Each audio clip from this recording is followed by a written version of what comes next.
I didn't like it, but that's not the book's fault.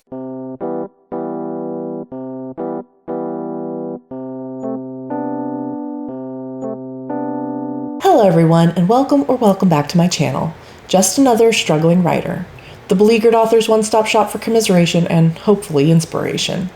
My name is Carrie Scher, and I am just another struggling writer. Well, today is Sunday, and it is the start of another reading vlog. If you watched my reading vlog last week, you know that I was dealing with a sort of family matter that took up a lot of my time and attention and really my mental energy, and it left me feeling extremely emotionally taxed at the end of the day, and as such I just didn't feel up to getting a lot of reading or writing or filming done. But that is all kind of settled now, and I'm really looking forward to getting back into a routine, getting back to normal, what is normal for me, which is going to work and getting up and reading and writing and filming and making my little videos and, taking care of my family and all that and everything that entails. So I don't have a reading update for you at the moment, but I am going to talk a little bit about what I hope to read this week. So first up, my physical read I mentioned last week, but I didn't end up actually getting any reading done. Assassin's Apprentice by Robin Hobb. This is a reread for me.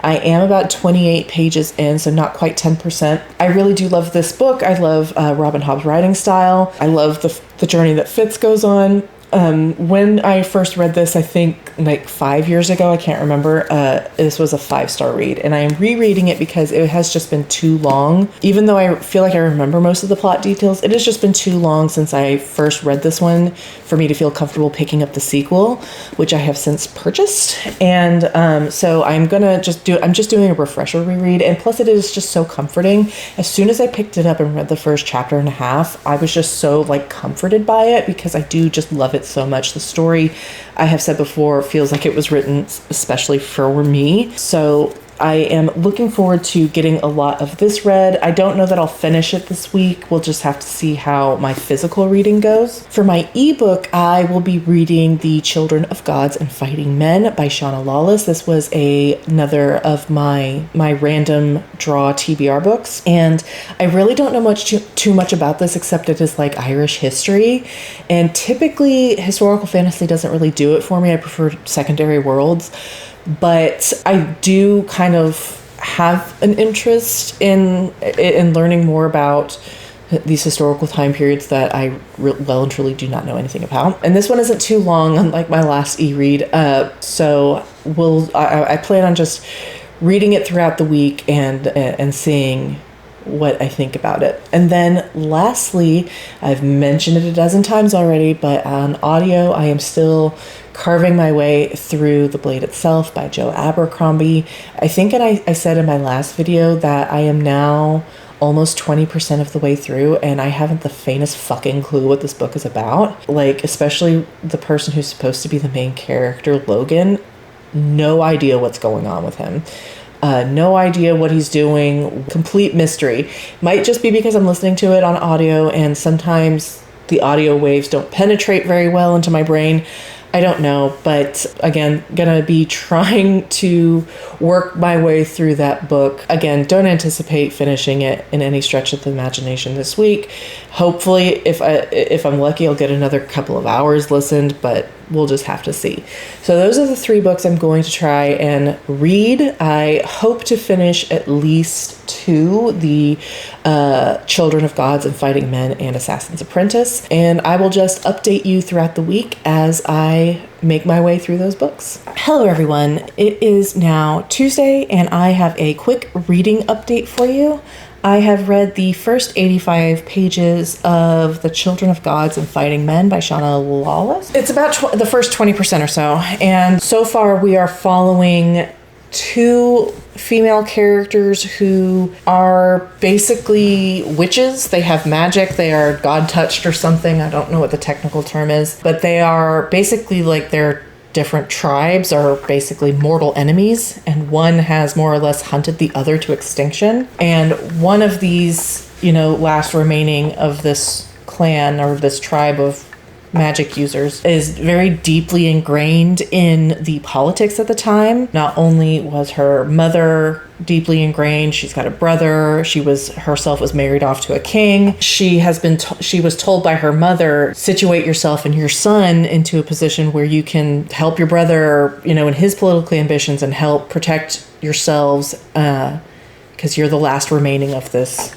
magic tribe. On the other hand, we've got this other woman who's part of this other clan, and I don't really know what's going on with her. She's dealing with a sister who is pregnant by a mortal, which is against their laws, and so she's just kind of navigating that situation. Meanwhile, the first woman is just causing all kinds of political turmoil. And that's where I'm at. And so I gotta say, first of all, this is definitely not for me. I don't hate it. I can just tell that this is never going to be higher than a 3-star for me. I'm not really big on historical fantasy, like real world historical fantasy. I much prefer a secondary world if we're going historical vibe. Urban fantasy is something else. And I just don't care, to be honest with you. I don't care about what's going on with these characters. I don't really care about the politics, the maneuvering and the scheming that the first woman, Gormflaith, is doing. I don't care. I have the sense that I'll probably DNF it. I haven't made that decision yet. I think I'm going to try and push through a little bit more because it is a very easy read. 85 pages came and went very quickly. And I could probably finish this by the end of the week without too much trouble, but it would require a little bit of determination, I imagine, because I am not excited about it. And that's the only update I have, unfortunately. I'm going to try and lay down and read a little bit of Assassin's Apprentice today. But yesterday, I just had the worst day. I have heard the term bed rotting before, but I have never really felt it in my bones that I understood it until yesterday, because I got home after my daughter's swimming lessons and I got in bed, which was a mistake. I laid down and I had the intention of filming an update and filming another video and doing some reading and getting some writing done. And instead, I literally just laid in my bed for 4 hours and watched videos on Facebook of this Australian vet show that for some reason my Facebook has decided I need to see. And I literally just did that for 4 hours. And then my partner came into bed and I hadn't accomplished a single fucking thing. It kind of put me behind the 8 ball a little bit. I'm trying to play catch up today. I kind of think while mentally I had been going through the motions of everything that I've been dealing with over the last couple of weeks, and it just culminated yesterday in a complete lack of desire to do anything. I could have spent that time truly relaxing and playing video games or doing anything else, but I just laid in bed and just let the algorithm spit videos at me and I just watched them all. In a way, it was a good thing because it allowed me to wake up this morning and be like, I can't do that again. I have too much to do. And it was a good reminder of why I do things the way that I do, because when I have periods where I just lay in bed and I don't accomplish anything, I wake up, I usually tend to feel like shit. So it was a good reminder of why I don't lay down in bed at 8 o'clock and open my phone. But anyway, that was a whole personal dump that y'all didn't need, but here we are. I am going to try and get some reading done this evening if I manage to get all of my other little tasks accomplished. So I will check in with you tomorrow, hopefully when I've gotten some more reading done. Hey y'all, time for a quick reading update. It is now Friday. My reading hasn't been very impressive this week, but I did get a bunch of reading done today, so let's talk about it. I am still working my way through The Children of Gods and Fighting Men, and I don't know if I mentioned this last time, but I'm kind of bored. I don't really vibe with historical fantasy too much, and this kind of story I'm just not very excited by.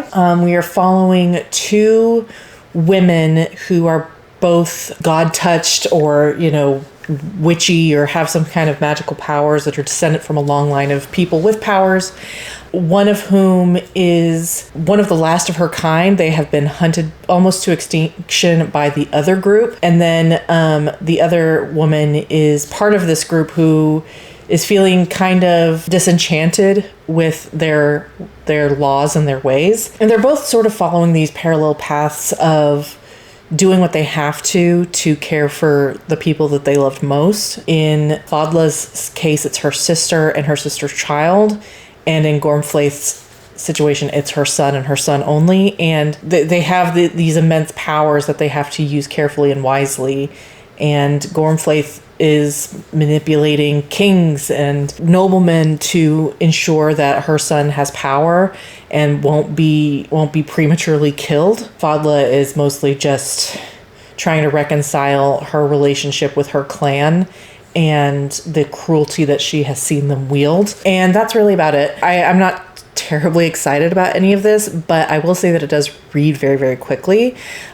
Today I got to about 45%. I read like just over another 100 pages pretty easily. So I don't think that I will DNF. I think I'll just go ahead and finish it. But this is another book that it's just not for me. There's nothing really wrong with it. The writing is pretty good. And I think if historical fantasy is your jam, you might like it. It's kind of in this ancient Irish / Viking time frame. It's just not for me, but I am going to finish it. It's trending at about a 3 right now. I don't imagine anything that happens in the latter half of the book is going to change my mind or make me terribly excited about it, which is a shame because like Gormflaith is very much like politicking and manipulating and turning people against each other and turning people towards her side. And I kind of like that, but it doesn't really go into the detail or it doesn't really make it the focus that I want.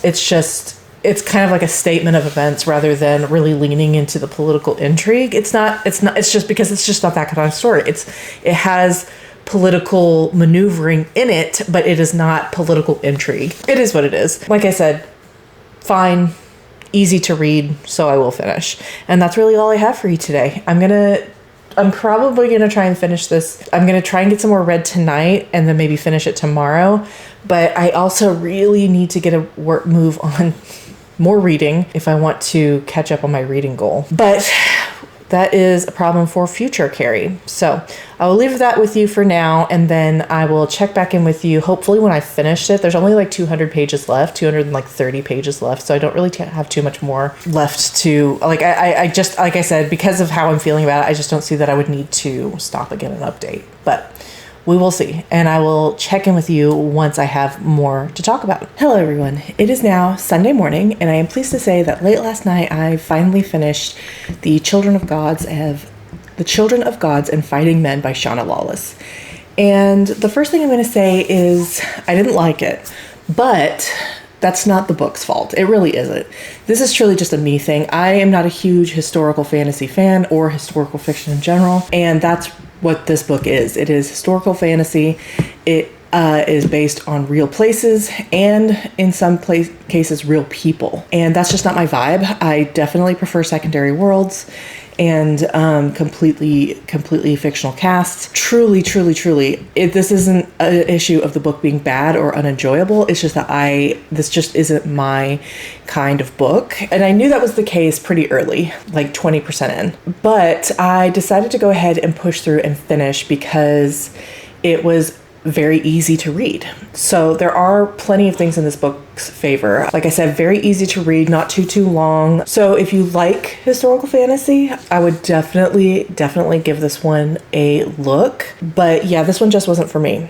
So that's the disclaimer. To get into the meat of it, I think part of the reason this was such a difficult read is because one of the main characters is just not a good person. She's just not. I mean, and I went through the entire book, and after I went to bed last night, I was trying to think of, is there anything even remotely redeemable about this character? I mean, she's tough, and she's definitely a survivor, but she's just not a good person. And when I started this book, I thought maybe that her one redeeming quality would be that she loves her son, and that she's doing all of these horrible things out of love for him. But as the book goes on, it's pretty clear that it's not just about loving her son, it's also about power and gaining power and getting power and keeping power and staying in power. And towards the end, her son actually makes a comment to her that says, "You don't love me, you just love that I love you." And wow, that really kind of nails Gormflaith's character on the head.